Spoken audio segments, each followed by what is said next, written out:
So I think probably everyone would agree we've had two excellent presentations so far, and I now have two more speakers to present for this morning's session, beginning with our next speaker, Dr. Andrew Harris. He's an associate professor in the Department of Psychiatry at Dalhousie, and he's the clinical academic leader in the consultation liaison service at the QE2, and also is the psychiatrist for the psychosocial oncology service of the Nova Scotia Cancer Program.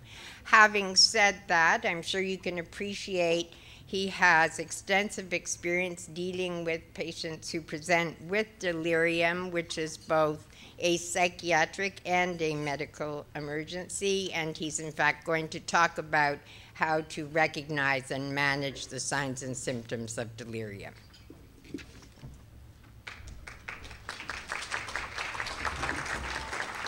Thank you. Yeah, don't clap too loud early on because it might not be very good. So, I'm going to talk today about delirium, and this is a very important topic close to my heart. Delirium is something that tends to sort of pop up in psychiatry occasionally, but more often in sort of primary care, and particularly in the emergency department. So, what I'm going to do today is, first off, to disclose there are no things to disclose. I have no contact with pharmaceutical companies. I'm going to talk a bit about epidemiology to start off, a bit about outcomes, why delirium is something that we need to be aware of and why it's important for us to know about, and then a bit about detection and wrap up more with the treatment options. So I want to kind of highlight these things. These are important statements. Delirium is a clinical syndrome. It's not a disorder. It's not a psychiatric disorder, right? It's a group of symptoms that cluster together, that co-occur, that indicate brain dysfunction, if you like. Those symptoms, unfortunately or fortunately, fall often within the psychiatric realm. So they're common to our disorders. So they're cognition, behavior, and psychomotor disturbance, quite commonly. But what they indicate is an end organ dysfunction, that end organ being the brain. They are a dysregulation of baseline neural activity, and they're always resulting from some type of medical cause. So that'll be metabolic or toxic or injurious, brain injurious type of cause. And it's very uncommon for them to be associated with psychiatric disorders. For those who aren't that familiar with delirium, it is such a huge problem, it may boggle your mind. It accounts for an enormous amount of the presentation to the emergency department, about 10% in those over the age of 65. It's very common in general hospital inpatients, and in general hospital, LD admissions, general hospital patients, up to a quarter of people will have delirium at some point. In those people who are more stressed in the hospital, so post-surgeries and these types of things, it's much higher. And in fact, in some post-cardiotomy patients, it may be close to 100%, certainly. That's our experience. Very common, too, in the ICU. So people who are on ventilators will have a very high risk of developing delirium. So it's very common, but the other thing that a lot of people don't recognize is actually it has a very high rate of morbidity and mortality, both in and out of hospital. So 25% of those people who have an index case of delirium are dead within 6 months, right? That's quite stunning, I think. There's a 13-fold increase of dying in hospital if you have delirium. Is the screen... Heather, I wonder if you could just fix that for me. There we go. There's a significant increased risk of death after discharge and an increased risk of bad things happening in hospital, such as being reintubated in the ICU. And survival is significantly reduced. So Dr. Rockwood from the geriatric department here did a study that neatly showed about halving of the median survival of patients who have had an in-hospital case of delirium. So hopefully that's getting the point across.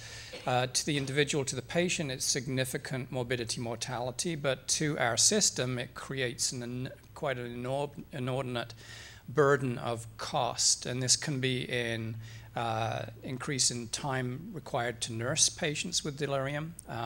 It can be subsequent cognitive impairment, impact on the care of the patient and co-patients on that unit. As you all know, nurses are stretched very thin these days. There's an increase in the consultation to other services, which is an added burden of expense to the hospital system. And of course, there's an enormous amount of stress that comes out of all of this, right?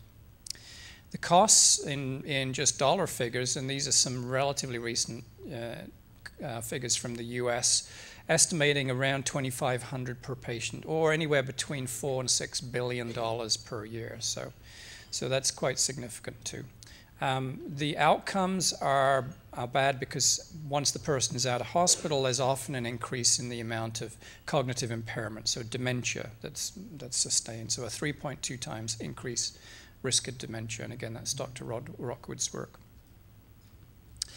So DSM-4, because we have to put some psychiatry in here, the criteria are that it is a clinical syndrome with these disturbances in attention, awareness, and an inability to focus. These are all executive functions of normal cognition.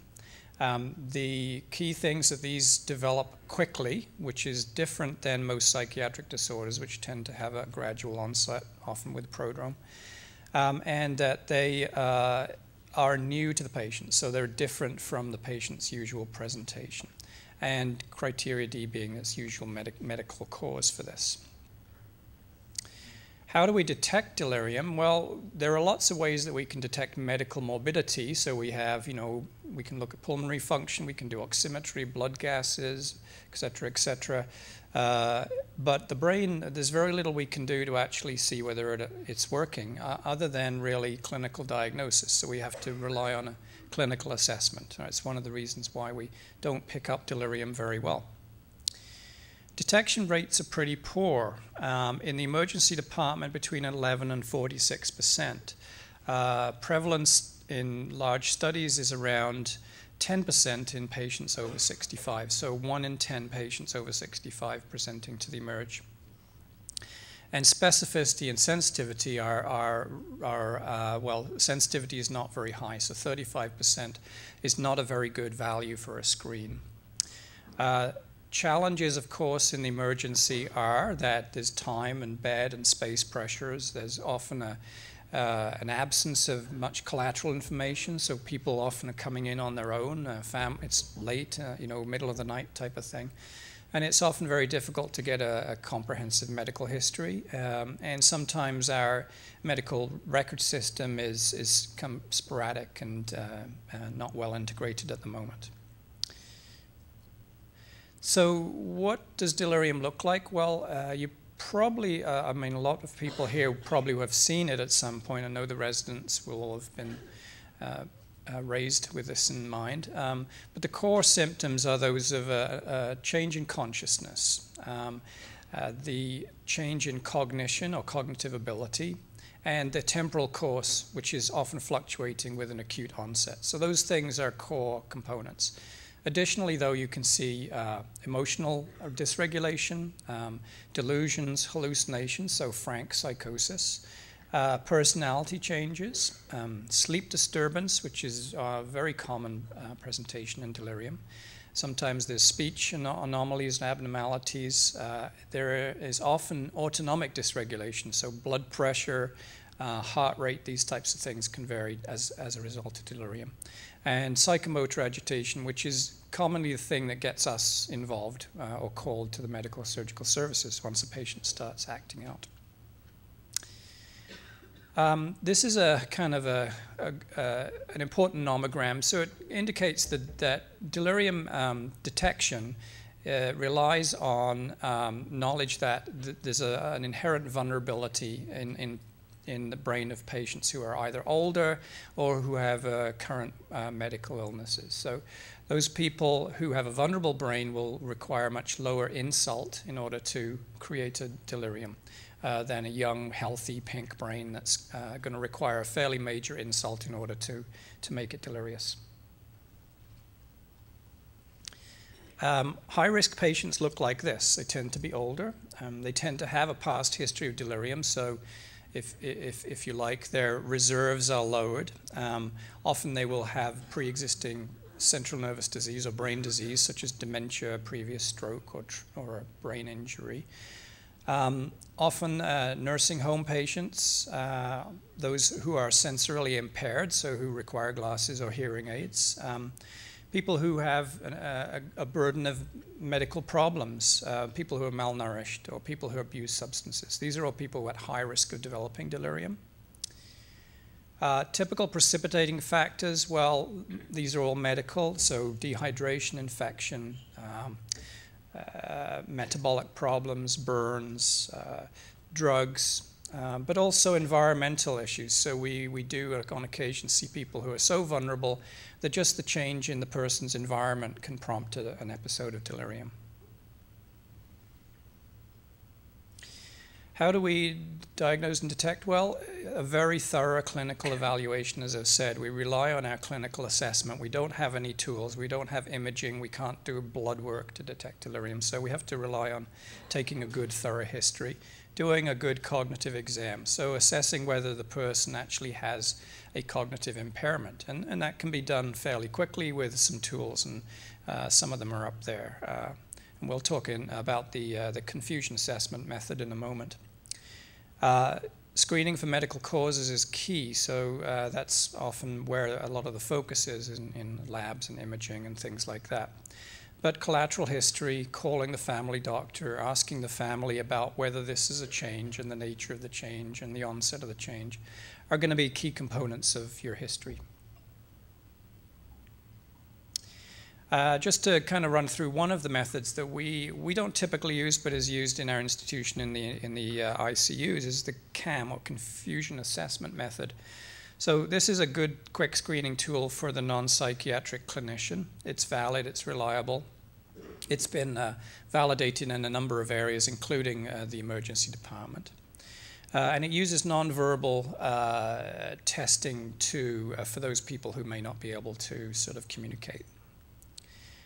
This is a busy slide, so don't try and kind of read all the writing on here. But what I want to point out is 4 kind of main parts to it. So the top is the acute or fluctuating course. Second part is the inattention. Third part being the disorganized thinking. And the fourth being an altered level of consciousness. And the way you score the test is that if you have feature 1 and feature 2 plus 1 of either 3 or 4, then you have a delirium. So this takes approximately 2 minutes to do, which in an ICU setting, any of you who are familiar with that know that attention spans are fairly short in the ICU, and so they have to have something they can do very quickly. It's a fairly good test, and here's a recent study by Han, looked at 406 patients, and they used 2 raters, so one who was an emergency physician and one who was a research assistant. And they got fairly comparable sensitivities and a very high specificity of 98.6% for this method. So it's a robust test that's fairly good for picking out those people with delirium. Here's another from the same group, another study that looked at delirium specifically in the emergency department. And they looked at 303 patients who are 65-year-old or older, and 8.3% were subsequently diagnosed with delirium. But when they looked at those who were actually diagnosed in the emergency department, 76% of the diagnoses were missed in the emergency room, right? So that's a fairly high percentage. 3/4 of the delirium was missed. So I think I've convinced you that it's a problem and that we're not really very good at picking it up. What can we do about it when we do pick it up? Well, we know that environmental measures are key in treating delirium, so environmental and supportive interventions. And this would be in optimizing the environmental, the stimulation, providing the person with their glasses or their hearing aids, providing familiarity, a calendar on the wall, a clock, these types of things. We would suggest, stimulation, not to too great a degree, but really to keep the person involved and engaged with their environment so that they're actually talking and interacting. Moderate lighting, reducing noise. These are sometimes very difficult to do in busy departments like the emergency or the ICU. Minimizing traffic, removing lines and catheters and these sort of things as soon as is possible, and trying to organize cognitively stimulating activities. So this might be as mild as talking or reading the newspaper to someone or listening to the radio. How good are these measures? Well, here's another recent study that showed in 852 general medicine patients, there was about a 40% reduction in the odds of delirium with these protocols being initiated. So when we turn to medications, what can we do with medications? I thought this was quite apropos. If anyone can read that. So we're limited, right? We don't have a lot of medications. None of them are actually indicated because, of course, pharmaceutical companies are not really interested in using these medications for off-label in a very, very difficult population. It would be a very difficult study to do. We kind of divide up delirium into subtypes. So a common one that we see and very commonly on surgical services is alcohol withdrawal. The mainstay of that, of course, is benzodiazepines. There's some evidence that anticonvulsants might be useful, but it's not robust or convincing. Baclofen has been used. GABA, there's insufficient evidence, gamma GHB, clonidine, so these alpha-2 blockers are sometimes used. Another type of delirium we see anticholinergic. So this is very common, and apropos the previous speaker, we use medications sometimes without really knowing the full effect of those medications. And many medications have a fairly significant anticholinergic burden. So, for example, ranitidine, right, Zantac, which is used very commonly. Pretty much everybody who comes into hospital is put on that. It's as an anticholinergic as imipramine, right? If I said imipramine, you go, oh yeah, I'd need to worry about anticholinergic effects, but we don't think about ranitidine. This is a study by Burns, and this was a retrospective analysis of 52 patients they identified who were treated with physostigmine. So this is a cholinergic agent, or benzodiazepines or both. And they saw a reversal of delirium in about 87%. So this is a fairly effective treatment when you've identified that it's an anticholinergic delirium. We see a lot of this too, post-operative delirium, and it's kind of different than the other two. Typically, we look at post-surgical sequelae. So that would be, we use the mnemonic wind, water, wound, walk. I don't know if any of you have heard that, but basically means the first thing you look at are lung complications from intubation, then urinary tract infections from Foley catheters and things like this. There's also what's called the phasic adaption to injury. This is actually a physiological response to someone actually cutting into you, which is initially to sort of shut down circulation, and then secondarily to try to revascularize areas to get stuff into the area of the wound to try and heal. So this is another thing that we think about because it can be causal in delirium. Medications, as a previous speaker indicated as well, are very common in causing delirium iatrogenically. Typically with this type of population, we use the old standbys such as haloperidol, or more recently we're using atypical antipsychotics. Multifactorial delirium is probably the most difficult because it's very much more common in the aging population, and it's often multiple different difficult to reverse factors. So we are really just managing symptoms in this type of patient. There's been a Cochrane review, this is a little dated now, but 2007, looking at all of the various treatments that are currently being used, and all pretty much have similar efficacy. So that's the root of the Larson cartoon there. Pretty much whatever you use is likely to be helpful. And there's a limited number of small studies, so we can't make any robust claims about one being better than the other at this point anyway.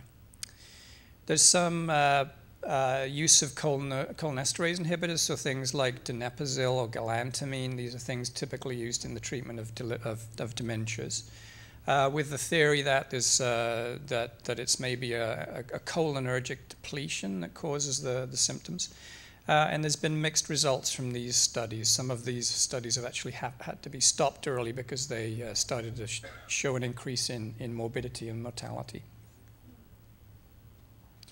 Alpha-2 agonists, so clonidine and the such, these have also been used to avoid the complications of benzodiazepines, but again, not particularly robust evidence to show that they're effective.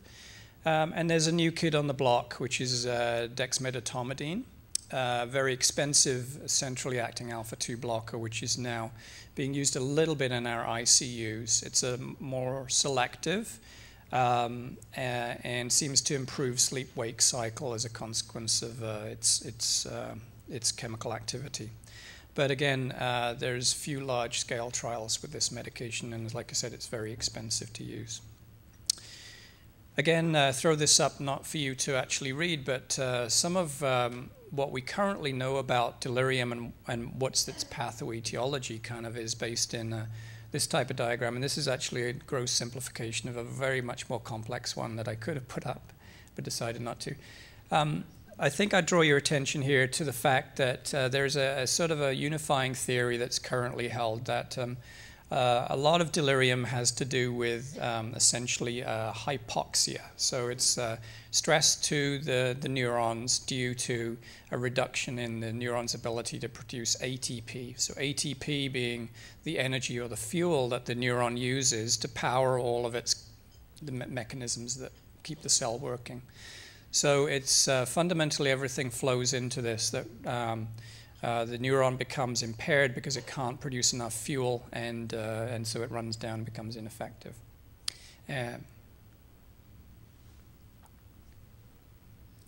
So another one, in case anybody was feeling they needed a bigger brain. I want to put in a bit of a plug here for other things that may look like delirium, which we should be more aware of in mental health. One of these is akathisia. So this is quite surprising how many times we come across this happenstance, right? We don't, you know, we're confused. We think about someone maybe having a delirium. We end up finding it. We've actually caused the problem ourselves through some of our medications. So akathisia, commonly associated with medications that we use, D2 blockers in particular, but also SSRIs and antihistamines, and I've even seen akathisia in patients who have viral illness and opioid withdrawal. And akathisia is a very uncomfortable physical manifestation of dopamine dysregulation. We usually have effective treatments for this, so we use propranolol in fairly hefty doses sometimes. Just to let you know for the residents as well, this is akathisia is a not uncommon cause for completed suicide, so it's something that we've seen in our service. For more information, I'd refer you to the NICE guidelines. So this is a UK publication. It's the National Institute for Health and Clinical Excellence.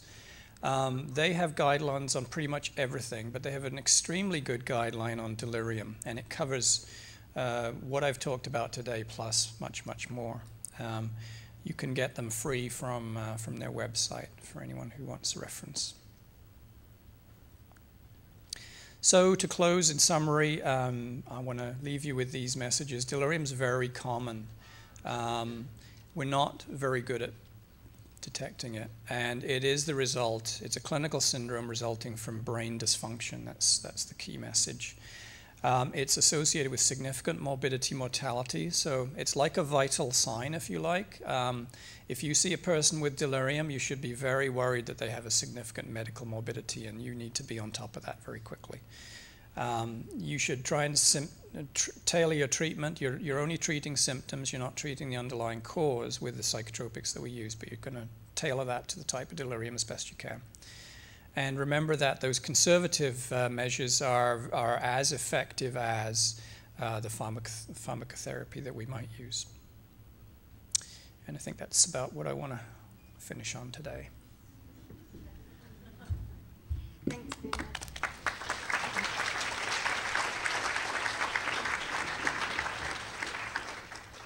So there's some time, obviously, for any questions or comments, if you just want to go up to the mics.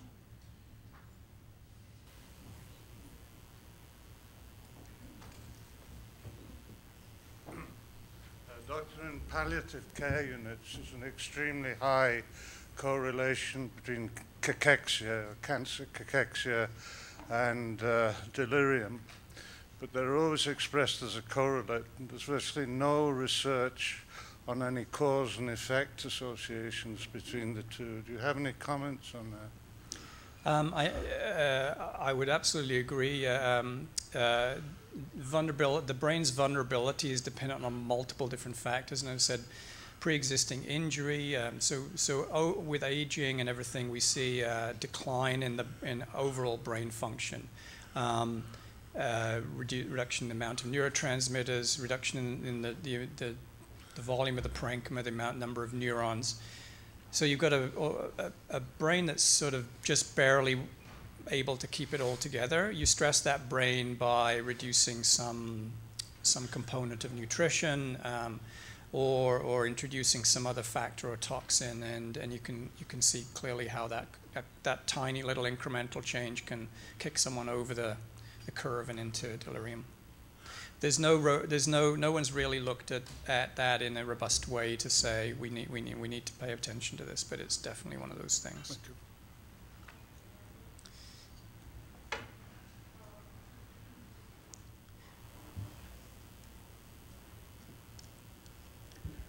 Thank you for a very interesting presentation. At the beginning, you mentioned delirium is not commonly associated with psychiatric disorders. Just wanted to question that in terms of excited delirium. And you may know the history of the case in Nova Scotia with Howard Hyde, where the initial cause of death was deemed to be some degree associated with excited delirium. So I just wondered if you'd comment on the term excited delirium and what that means from a psychiatric standpoint.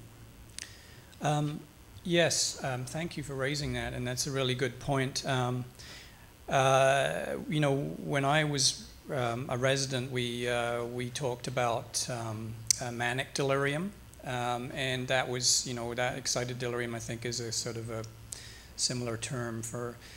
So it's when a person with a pre-existing psychiatric disorder then goes on to something that's more than that psychiatric disorder. Delirium is like a bit of a great pretender, so it can often mimic pre-existing psychiatric disorders. So very commonly we'll see someone who has a pre-existing bipolar disorder will tend to present their delirium as the reemergence or worsening of a bipolar disorder. Similarly with a psychotic disorder or a dementia, a person with a pre-existing dementia tends to look more demented when they're delirious.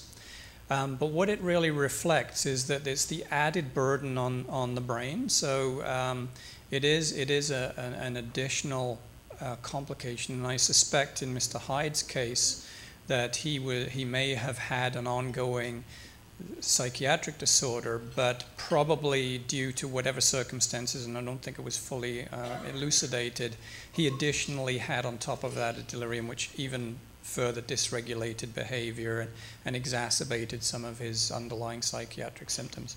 So you can see these things as co-occurring. And although we would sort of think about having a history of a psychiatric disorder as being somewhat of a risk factor, it's not, the linkage is, it's more of an association than it is that there's a causal connection between the two. So.